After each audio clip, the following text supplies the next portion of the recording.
Minus Y bar upon N या sigma X Y upon N minus X bar बनेगा। ये दो फॉर्मूले, ये हमारा कोवेरियंस एक्स वाई का फॉर्मूला जो हमने लिखा। तो ये हो गया आपका sigma D X bar D Y bar upon N. इसको हम ऐसा भी बोल सकते हैं sigma D X bar D Y bar upon N. ये हमारा कोवेरियंस एक्स वाई का फॉर्मूला है, ठीक है। S x standard deviation of X sigma X minus X bar का होल स्क्वायर अपॉन एन या sigma X square upon N minus X bar का whole square. इसको हम एक और लिख सकते हैं, ये एक्स माइनस एक्स बार का होल स्क्वायर मतलब D X bar square upon. तो ये हमारा स्टैंडर्ड डेविएशन ऑफ एक्स का फॉर्मूला आ गया। इसी तरह हमारा स्टैंडर्ड डेविएशन ऑफ वाई का फॉर्मूला आ गया sigma Y minus Y bar का होल स्क्वायर अपॉन एन या sigma Y square upon N minus Y bar का होल स्क्वायर। इसको आप क्या लिख सकते हो सिग्मा डी वाई बार का स्क्वायर अपॉन एन, ये लिख सकते हो। तो ये हमारा पहला फॉर्मूला था जो कल मैंने बताया। मैं वापस रिवाइज इसलिए करवा रहा हूँ ताकि आपको याद हो जाए। इसमें कोई दिक्कत इन फॉर्मूले में याद हो गए सबको? ये तो पहला फॉर्मूला है भाई, जितनी बार लिखूंगा आपको याद होगा, ठीक है। सेकंड फॉर्मूला जो था हमारा direct formula, direct method R निकालो। R equal to N sigma X sigma X Y minus sigma X sigma Y upon under root of N sigma X square minus sigma X का whole square N sigma Y square minus sigma Y का whole square. या x की जगह dx dy भी हो सकता है, एक ही बात।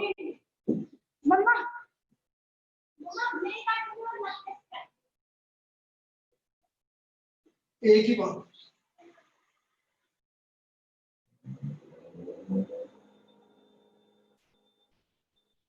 और तीसरा formula sigma dx bar dy bar upon under root of sigma dx bar square और सिग्मा dy बार।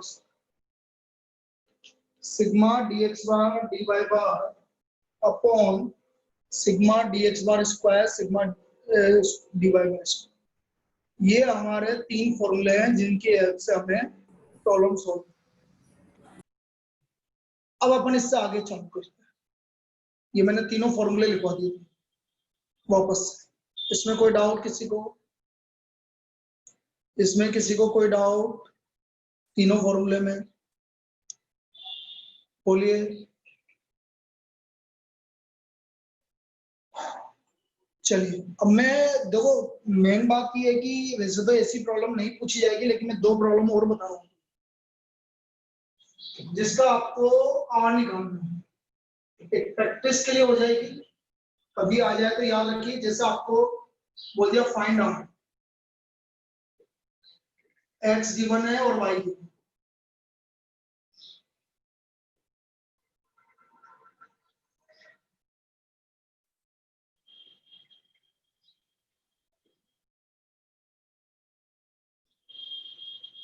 ये एक्स है, सिग्मा एक्स निकालो। सम करना भाई, कितना आ रहा है सिग्मा एक्स, सभी एक्स को सम करके बताओ कितना आ रहा है, बोलिए।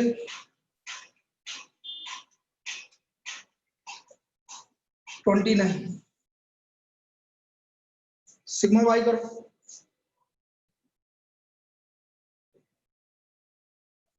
सिग्मा वाई करो,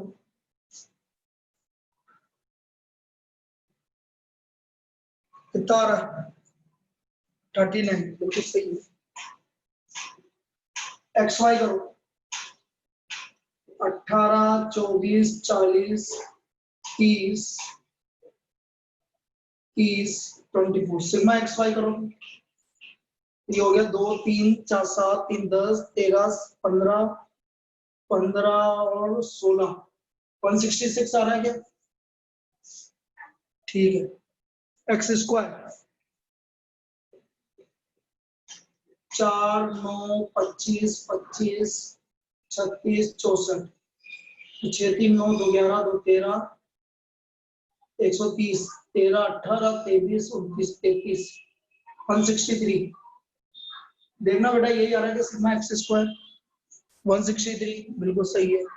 वाई स्क्वायर 81 64 64 36 25 9 8 से 14 20 23 25 5 4 9 15 30 29 279 आ रहा है क्या?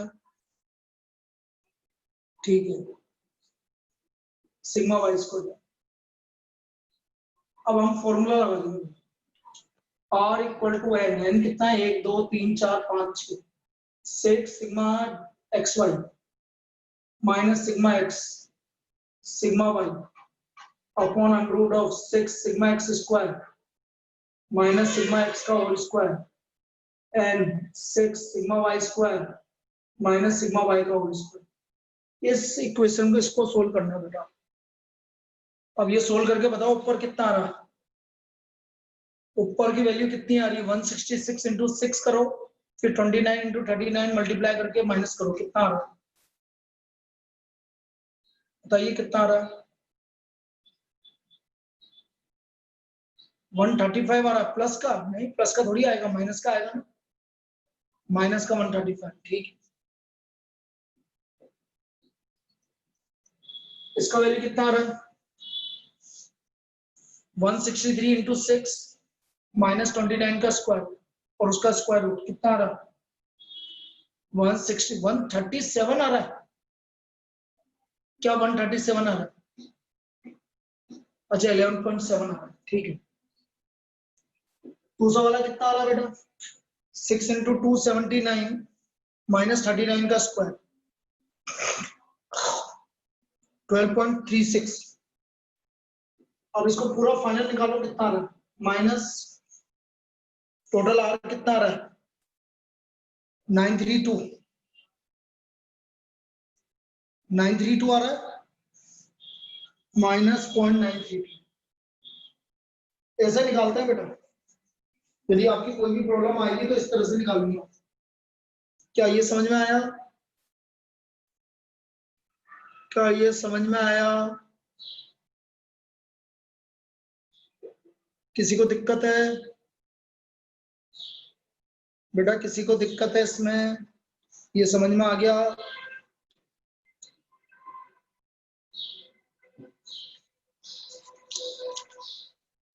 चलिए एक और कर लेंगे, ठीक है, प्रैक्टिस के लिए बस।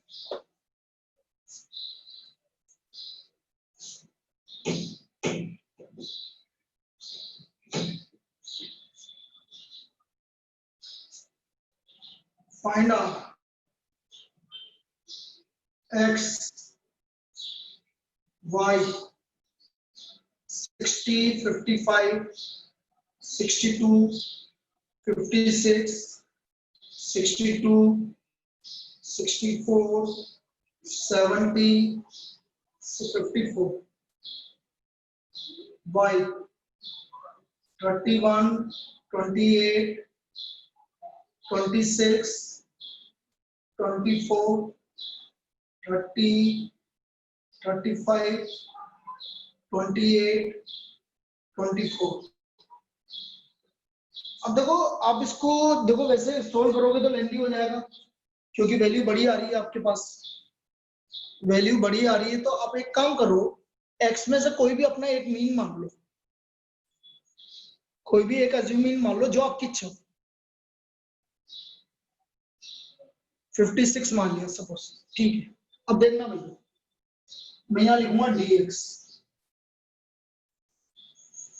4 -1 6 0 6 8 14 और -2, ये हमारा dx आ गया।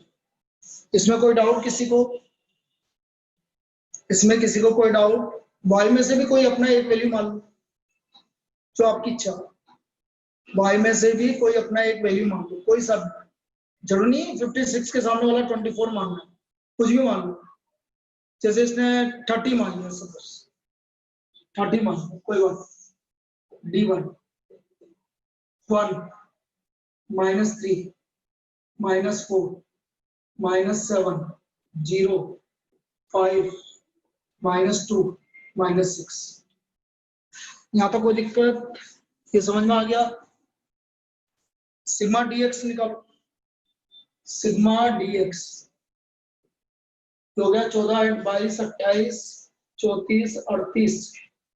38 में से 3 ही माइनस हो रहा है, 35 आ रहा है क्या? 35। सिग्मा dy निकालो। सिग्मा dy आ रहा है आपका 4 3 7 14 2 16 22। 22 में से 1, इन 22 में से 6 गया, 16 आ रहा है क्या? कितना आ रहा है भाई सिग्मा dy? -2 आएगा। -2 कैसे आ रहा है? अच्छा -16 आएगा, सॉरी -16। फिर हम करेंगे dx dy।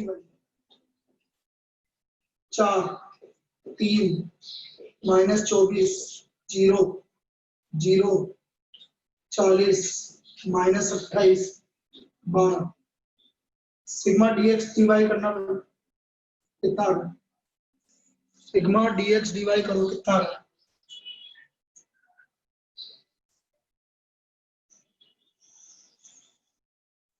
कितना आ रहा है?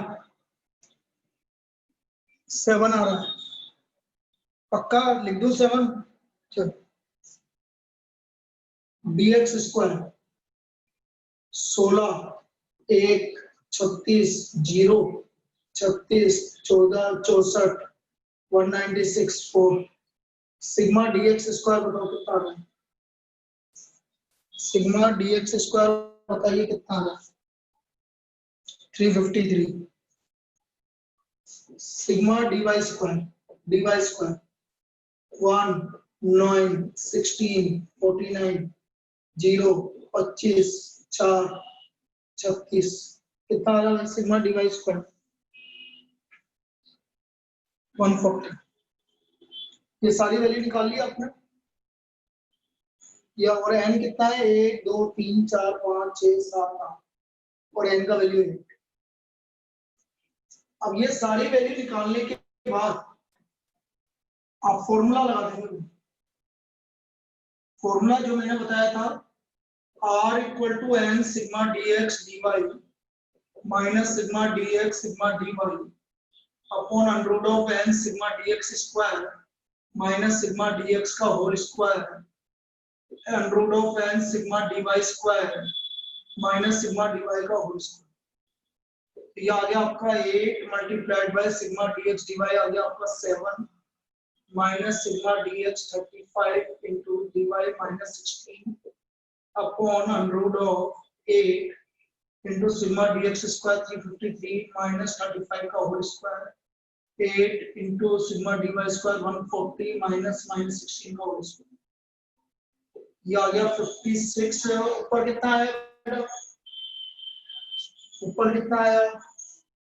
616 बता रही है वही 616। पहला वाला स्क्वायर रूट की वैल्यू कितनी आ रही है?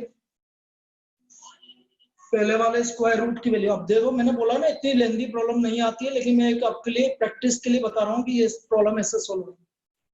पहले वाले स्क्वायर रूट की वैल्यू 353 39.98। पक्का 39.98 आएगा पहले वाले। मुझे कोई डाउट हो रहा है? नहीं आना चाहिए इतना तो यार। 353 इंटू 8 माइनस 35 का स्क्वायर, मुझे डाउट हो रहा है। 39.98 ही आ रहा है। चलो आ रहा होगा, कोई दिक्कत नहीं। दूसरे वाले का कितना आ रहा है?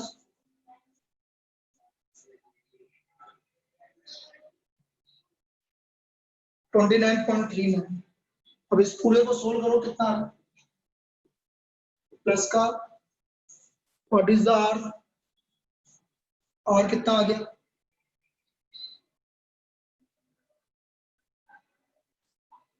आर कितना आ रहा है?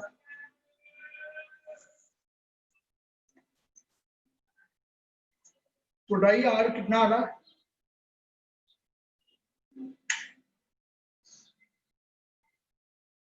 0.524। ठीक है, ये हमारा इसका आर होगा।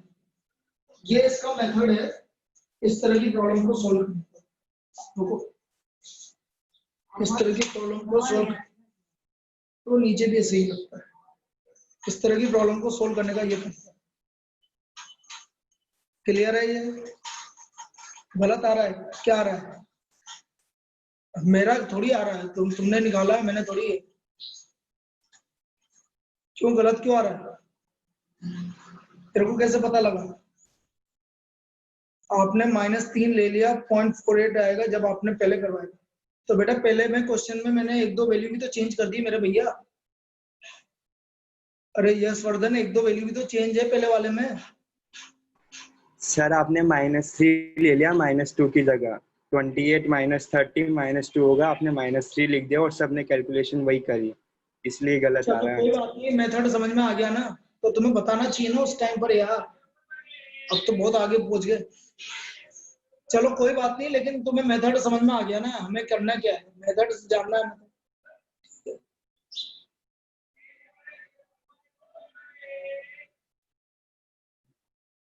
अच्छा बोल रहे थे हम, वेरी गुड। कहाँ बोल रहे थे यार? यार अब मैं उधर कैलकुलेशन करूं भाई, जब आपको बोलना हो तो लिख के मत बोला करो। हाँ मेथड तो आ गया ना, मेन बात तो वही है, -2 कर लेना, उसमें क्या दिक्कत है? अब ऐसे भी कौन सा क्वेश्चन इस तरह का क्वेश्चन पूछा जाए। और दूसरी बात ये है कि जब आपको एक्चुअल में जब मैं बोर्ड पे हूँ तो मैं स्क्रीन पे कैसे ध्यान रखूं, ये बताओ आप मुझे। आपने लिखा तो मेरे को कैसे ध्यान रहेगा? इसलिए उस समय माइक से बोला करो भाई। कैलकुलेशन में बोर्ड पे कर रहा हूँ तो एक बार लिखने के बाद वो चला गया, किसी ने लिखा तो हो गया। मेथड समझ में आ गया? मेथड आपको पता लगना चाहिए बस, बाकी और कोई बोल नहीं। क्वेश्चन कौन सा यही आएगा ये। चलिए properties of correlation, properties of correlation coefficient, properties of correlation coefficient.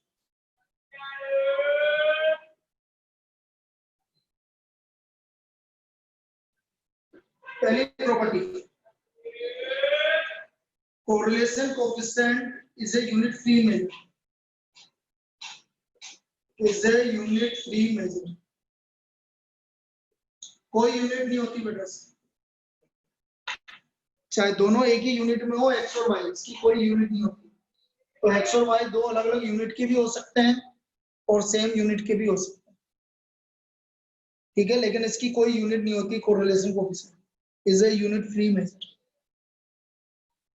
Now second property, the value of correlation coefficient, value of correlation coefficient lies between -1 and +1, including the limiting value, including the limiting values। Limiting values का मतलब है -1 और +1 भी include होंगे। The value of R lies between -1 and +1, including the limiting values। R का value -1 और +1 के बीच में लाई करेगा, including the limiting values. Clear? Third property, तो हमने फर्स्ट और सेकंड प्रॉपर्टी क्या लिखी? फर्स्ट प्रॉपर्टी है कि आपकी correlation coefficient unit free measure है, -1 और +1 के बीच में लाई करेगा। थर्ड प्रॉपर्टी जो सबसे important property, correlation coefficient R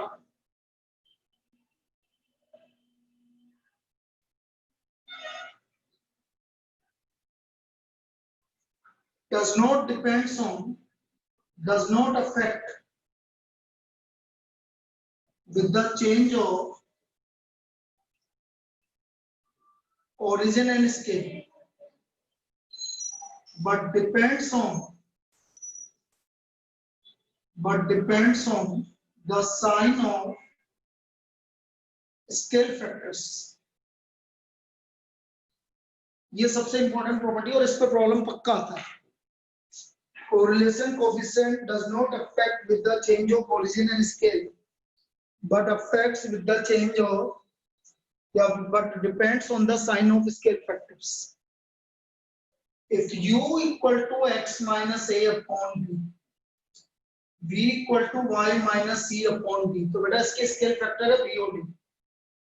तो फिर आपका r x y equal to B D modulus b modulus d r u, ये होगा। This is the formula for the r, ये आपका स्केल फैक्टर पे इस तरह से डिपेंड करेगा साइन के ऊपर। r x y equal to B D modulus b modulus d r u, b और d इसके स्केल फैक्टर्स। अब देखो यहां पर एक चीज समझो आप, सब b भी पॉजिटिव आ रहा है, d भी पॉजिटिव आ रहा है, तो बेटा r x y और r u v के इक्वल हो। b भी नेगेटिव आ रहा है, d भी नेगेटिव आ रहा है, मतलब दोनों सेम साइन के आ रहे हैं, तो r x y और r u v सेम होगा। यदि दोनों सेम साइन के आ रहे हैं तो r x y और r u v सेम होगा, और यदि दोनों डिफरेंट साइन के आ रहे हैं तो r x y और r u v में माइनस का चेंज आएगा। r x y और r u v में माइनस का चेंज आएगा यदि दोनों डिफरेंट साइन के आ रहे हैं। बस इतना सा ध्यान रखना, बस इतना सा अंतर पड़ेगा। तो ये हमारी प्रॉपर्टी नंबर 3। अब इस पे प्रॉब्लम कैसे बनता है भाई, सीधे सीधे बना देता हूं जैसे आपसे बोल रहा है। देखो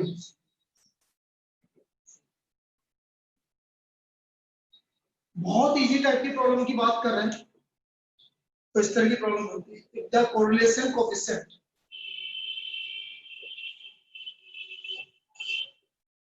between x and y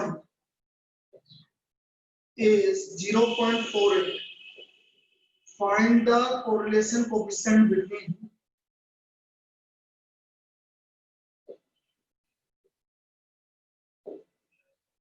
x by 3 and 5 या y minus 7, इसके बीच का कोरिलेशन कोएफिशिएंट निकालना। What will be the correlation coefficient of x by 3 and y minus? बेटा x by 3 का कोएफिशिएंट पॉजिटिव है, y का भी कोएफिशिएंट पॉजिटिव है, दोनों सेम साइन के आ रहे हैं, तो इसका भी कोरिलेशन कोएफिशिएंट आंसर क्या आएगा 0.48 आएगा। तो इसका भी आंसर 0.48 आएगा। मेरी बात समझ में आ गई सबको? ये सबसे इंपॉर्टेंट टाइप की प्रॉब्लम है जो मैं बता रहा हूँ। x और y का कोरिलेशन कोएफिशिएंट 0.48 है, तो x by 3 and y minus 7 का कोरिलेशन कोएफिशिएंट भी आपका 0.48 हो। अच्छा एक चीज सुन लीजिए, आज हमारा टेस्ट है इवनिंग में 6:30, ठीक है, वही फर्स्ट चैप्टर और सेकंड चैप्टर, और नेक्स्ट मंडे को आपका प्रोबेबिलिटी और theoretical distribution. Next Monday probability and theoretical distribution.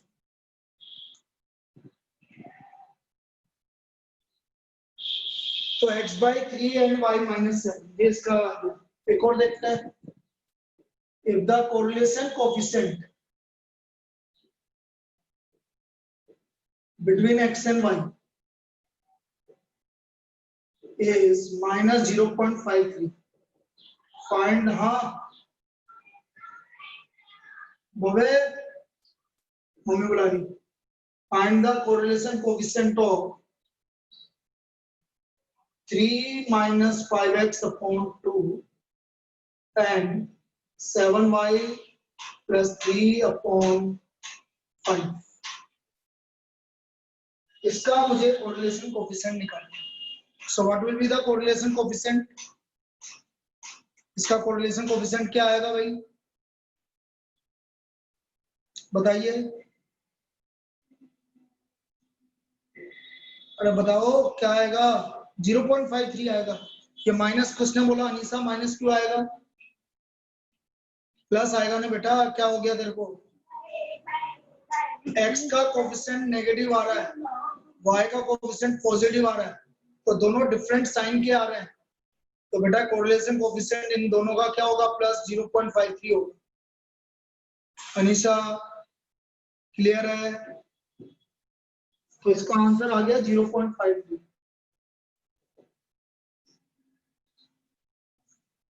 Clear है ये? इसमें कोई doubt?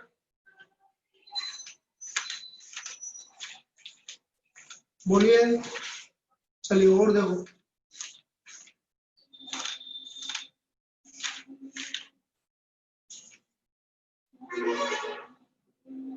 the coefficient of correlation between x and y, the coefficient of correlation between x and y,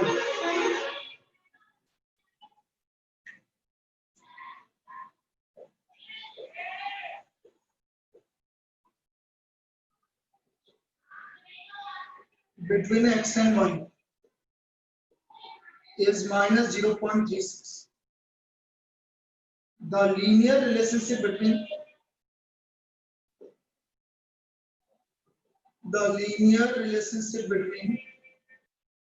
x and u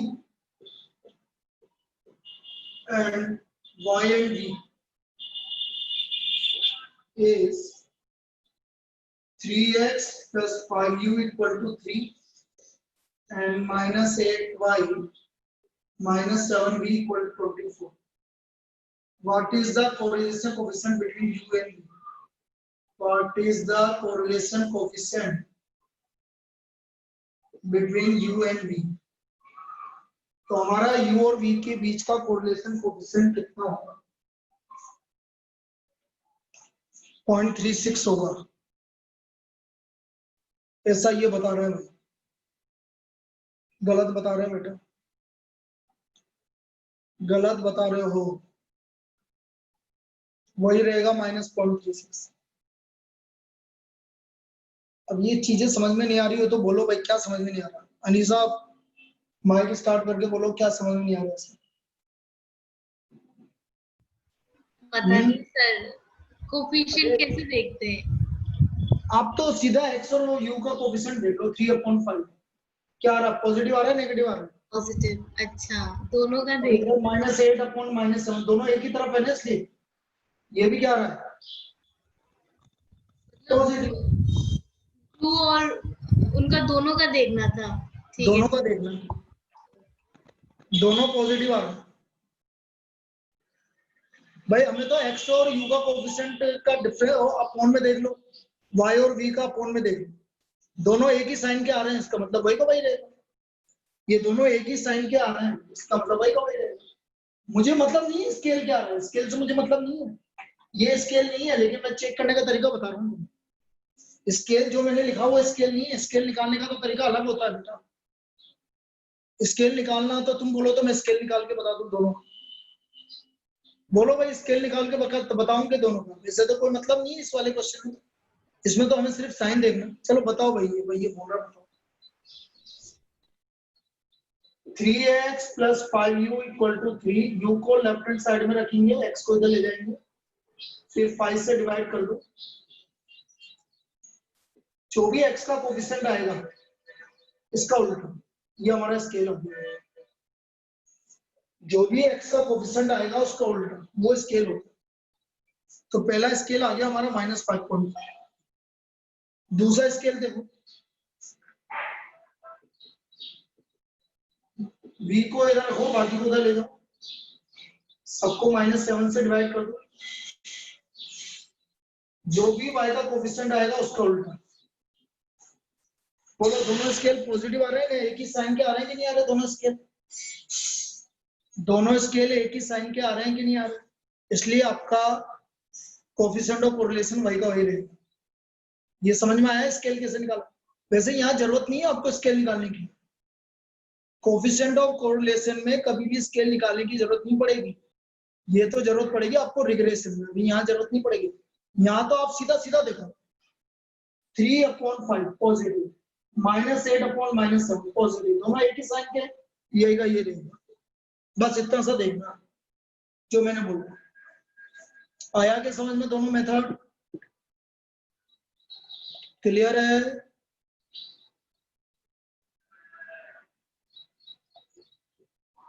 किसी को दिक्कत? चलो मैं एक और पूछता हूं।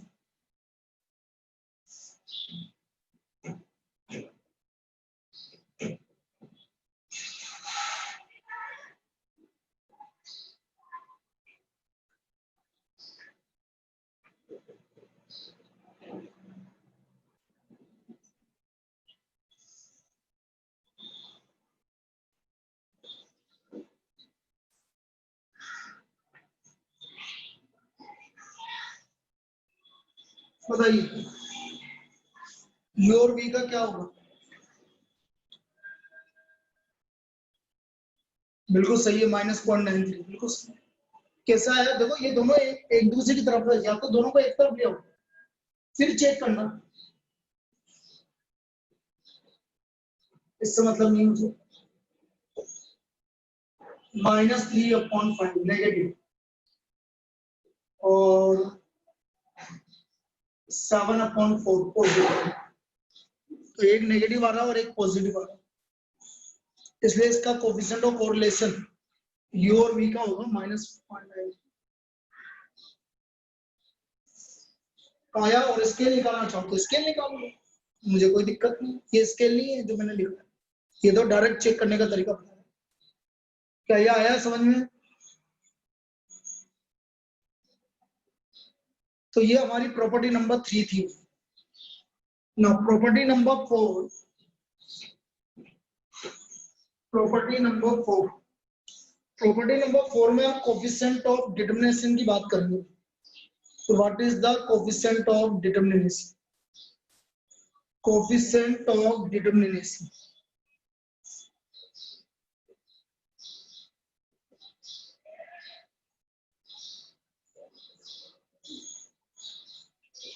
Now coefficient of determination होता है बेटा r square, and this is equal to explained variance. ये इसकी डेफिनेशन होती है। अब ये एक्चुअल में कुछ चीजें लास्ट ईयर तक थी वो हट गई। एक सैम्पलिंग चैप्टर था उसमें हम ये करते थे भाई एक्सप्लेन्ड वेरिएंस क्या है, टोटल वेरिएंस क्या है। तो आपको तो डायरेक्ट फॉर्मूला याद रखना पड़ेगा इसमें, explained variance upon total variance. जितना वेरिएंस हमें समझाया गया, जितना पता है, अपॉन टोटल वेरिएंस, ये हमारा कोफिशिएंट ऑफ डिटरमिनेशन आता है R square. So coefficient of determination is equal to R square. और इसी तरह से कोफिशिएंट ऑफ नॉन डिटरमिनेशन बेटा डायरेक्ट आएगा, डायरेक्ट आएगा coefficient of non determination, and this is equal to 1 minus r square. Unexplained variance upon total variance. Unexplained variance upon total variance.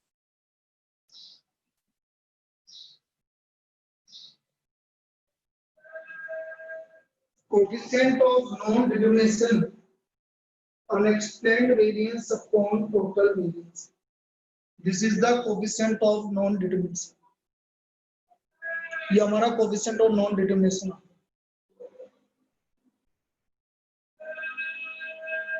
तो coefficient of determination and coefficient of non determination, unexplained variance upon total variance. Clear? अब direct कैसे पूछा जाएगा? Direct आपसे इसको coefficient of मतलब unaccounted, जैसे मैंने आपसे बोला कोफिशिएंट ऑफ कोरिलेशन है 0.6, भाई डायरेक्ट कैसे पूछ लेगा? The coefficient of correlation is 0.6. Then what is the coefficient of non-determination? What is the coefficient of non-determination? बोलिए non-determination, coefficient of non-determination कितना होगा? What is the coefficient of non-determination? 0.64 होगा, बिल्कुल सही, 0.64 होगा। क्लियर? चलिए, तो ये हमारा Karl Pearson product movement correlation complete हो गया। Sir Pearson product moment correlation complete हो गया। सर अब ये हाँ बेटा बोल। एक्सप्लेन वेरिएंस और ये होता क्या है वैसे, अनएक्सप्लेन्ड और मैंने एक्सप्लेन? क्या बोला अभी, मैंने अभी क्या बोला था, मैंने एक चीज बोली थी लास्ट ईयर, एक चैप्टर था सीपीटी में, सैम्पलिंग। सैम्पलिंग का नाम तुमने सुना होगा, 11th क्लास में पढ़ा होगा। सैम्पलिंग में क्या होता है कि कुछ हम, एक तो होता है पॉपुलेशन, पॉपुलेशन मतलब टोटल, टोटल पूरा पॉपुलेशन। जैसे मैं आपसे बोल रहा हूँ मैंने 1 लाख बल्ब ले लिए, तो ये तो हो गया पॉपुलेशन, और मैंने उसको चेक करने के लिए मैंने रैंडमली 25 बल्ब चेक किए, तो ये हो गया सैंपल। तो जो एक्सप्लेन्ड वेरिएंस है मतलब सैंपल का वेरिएंस और टोटल वेरिएंस, टोटल वेरिएंस और एक्सप्लेन्ड वेरिएंस उनसे निकलता है बेटा सैंपलिंग से। Okay sir. हाँ, तो यहाँ पर अभी मैं बोल रहा हूँ ना, अभी पूरा मतलब ही नहीं, क्योंकि सैम्पलिंग था सीपीटी में, अब उसको हटा दिया सीपीटी में सैम्पलिंग। ये चलिए, कार्ल पियर्सन तो हो गया, sorry, Spearman, Spearman rank correlation coefficient, rank correlation coefficient. अब देखो जो स्पियर्समैन रैंक कोरिलेशन कोएफिशिएंट है, ये आपका अप्लाइड होगा जिसकी क्वालिटेटिव कैरेक्टरिस्टिक्स हो। This is applied for the variables having qualitative characteristics, qualitative characteristics उनके लिए अप्लाई होगा जिनकी क्वालिटेटिव कैरेक्टरिस्टिक्स। और ये फाइंड आउट करना, ये काम आता है agreement and disagreement, agreement and disagreement, degree of agreement and disagreement between two जजेस या बिटवीन टू पर्सन, जो भी है, डिसएग्रीमेंट बिटवीन टू जजेस, इस तरह से निकालने के काम में आता है भाई कितना एग्री कर रहा है या कितना डिसएग्री कर रहा है, ये निकालने के काम में आता है बिटवीन द टू जजेस या बिटवीन टू पर्सन, जो भी है। ये यहाँ पर मैं स्पेसमेंट रैंक कोरिलेशन कोएफिशिएंट की बात कर रहा हूँ, और जो हमारा स्पेसमेंट रैंक कोरिलेशन कोएफिशिएंट है आर का मतलब रैंक कोरिलेशन, इसका फॉर्मूला होता है 1 - 6 sigma D square upon n into n square minus 1. This is the formula for rank correlation coefficient. Now what is n? Number of pairs of variables. n तो number of pairs of variables.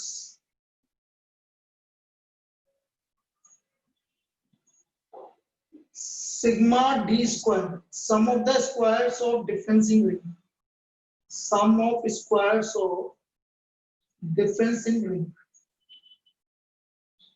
difference in ring। और यहाँ आपको बहुत important part याद रखना है, sum of difference in rank will be always equal to 0। पूछा जाएगा sum of difference in rank and rank correlation coefficient is always equal to 0, sigma D is always equal to 0। ऊपर जो निकाला है उनका जो भी डिफरेंस आया उसका स्क्वायर करके ऐड किया, लेकिन सिग्मा डी का वैल्यू हमेशा 0 के इक्वल आएगा। क्या ये बात समझ में आई मेरी? अब देखो मैं सिंपल एक बेसिक प्रॉब्लम की बात करता हूं, कैसे हम रैंक कोरिलेशन कोएफिशिएंट निकालते हैं। जैसे मैं आपसे बोल रहा हूं कि find the rank correlation coefficient, कोई भी दो वेरिएबल दे दी x और y, यहां पर दे दिया 98, 57, 79, 63, 25, 49, 115, 129, 73 और 85, 112, 59। अब मैं रैंक ऑफ x की बात करता हूँ, सबसे ज्यादा को हम रैंक x देंगे, फर्स्ट देंगे, ये फर्स्ट रैंक। सेकंड रैंक देखना इधर, नहीं मैं सुबह का क्या हुआ बेटा, बोल रहे हो कोई? भाई x में सबसे ज्यादा कौन है? अरे x में सबसे ज्यादा कौन है? फिर किसी ने कुछ बोला था कि 98 तो first rank, 79 second rank, third rank किसको जाएगी 63 को, फोर्थ रैंक किसको जाएगी 57 को, फिफ्थ रैंक किसको जाएगी 49 को, सिक्स रैंक जाएगी 25। इधर रैंक वाइज, ये मैं सिर्फ बेसिक बता रहा हूँ, वैसे तो वहां पर रैंक भी गिवन होती है, ये तो मैं सीधा निकाल के बता रहा हूँ भाई कि रैंक निकालना कैसे। 129 first rank, 115 second rank, 112 third rank, 85 fourth rank, fifth rank, sixth rank. अब मैं इनका डिफरेंस निकालता हूँ, -1, 3, -3, -1, 3, -1। एक बार चेक कर लो ये जीरो आ रहा है कि नहीं आएगा, 100% आएगा, ये हमेशा जीरो आएगा। आ रहा है कि नहीं आ रहा चेक कर लो, आ रहा है। अब मैं डी स्क्वायर निकाल रहा हूँ,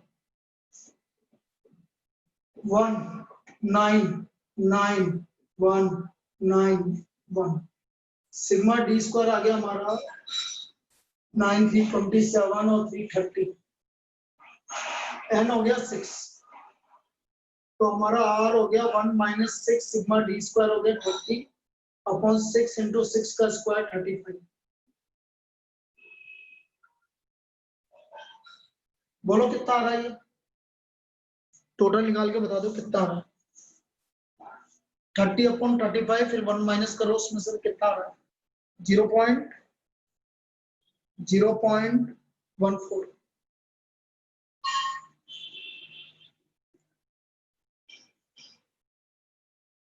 ये इसका को rank correlation coefficient, this is the rank correlation coefficient. लेकिन इतना भी नहीं पूछेगा वो, ऐसा नहीं है कि वो सबकी रैंक निकलवाएगा, ये तो मैं सिर्फ एक करने के हिसाब से कि भाई आपको समझ में आ जाए, करने के हिसाब से हमने ये निकाला कि भाई ये इसका रैंक कोरिलेशन। क्या ये समझ में आया सबको? नहीं तो डायरेक्ट पूछेगा वो तो। किसी को दिक्कत है इसमें?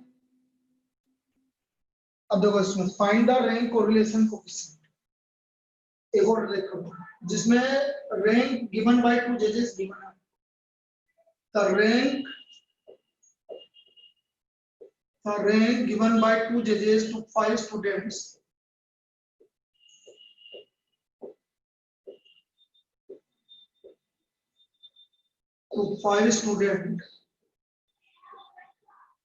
are as follows.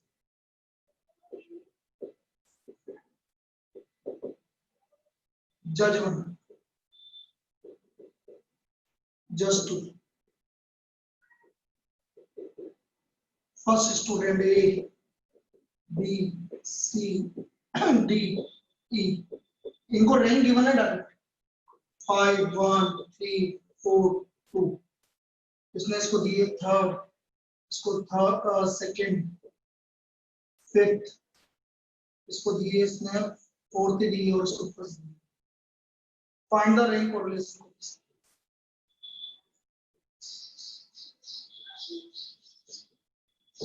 अब मुझे रैंक कोरिलेशन कोएफिशिएंट निकालना है, तो इसका डिफरेंस 2, इसका डिफरेंस -1, यही निकाल लेता हूँ, इसका डिफरेंस -2, इसका डिफरेंस 0 और इसका डिफरेंस 1। तो r हो गया 1 - 6 सिग्मा डी स्क्वायर, 4 और 4 8 और 2 10 अपॉन 5 और 5 स्क्वायर -1 20 0.5 आ गया। तो इसका रैंक कोरिलेशन कोएफिशिएंट आ गया 0.5। क्या ये समझ में आया? क्या ये समझ में आया? r equal to 1 - 6 sigma D square आ गया हमारा 10 अपॉन n कितना है 5 है, और 5 स्क्वायर -1 24, इसको सोल्व कर लीजिए, आपका आंसर आ गया 0.5। इस तरह से रैंक कोरिलेशन कोएफिशिएंट आप डाउट कर, कोई दिक्कत? कोई दिक्कत?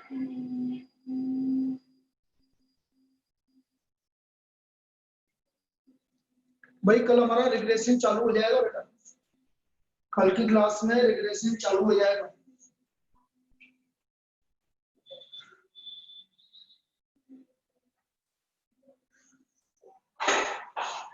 नेक्स्ट डायरेक्ट भी पूछा जा सकता, if the sum of the squares, direct कुछ करने की जरूरत नहीं, the sum of squares of the rank difference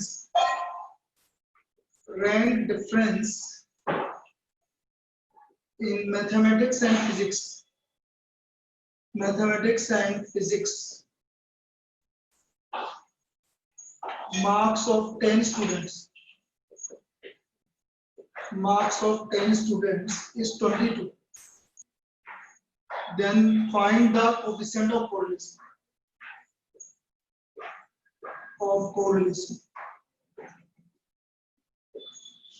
तो हमें कोफिशिएंट ऑफ कोरिलेशन निकालना, डायरेक्ट गिवन है, सिग्मा डी स्क्वायर आपको 22 गिवन है एंड 10 गिवन है, तो डायरेक्ट फॉर्मूला लगाना,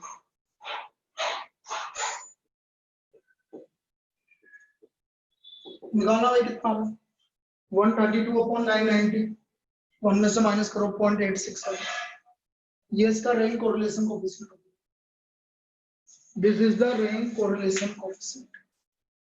ये आया समझ में?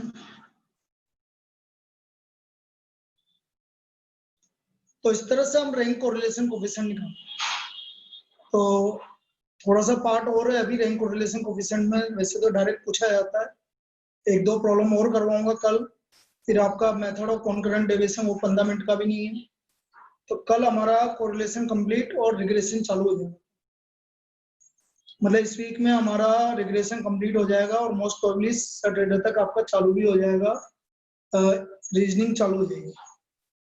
मैंने बोला ना टारगेट अपना इस मंथ एंड का है और आराम से कंप्लीट होगा। ये बेटा स्कैनर तो लेनी चाहिए, स्कैनर तो लेनी ही चाहिए भाई, स्कैनर आपकी प्रैक्टिस के लिए लेनी चाहिए सबको।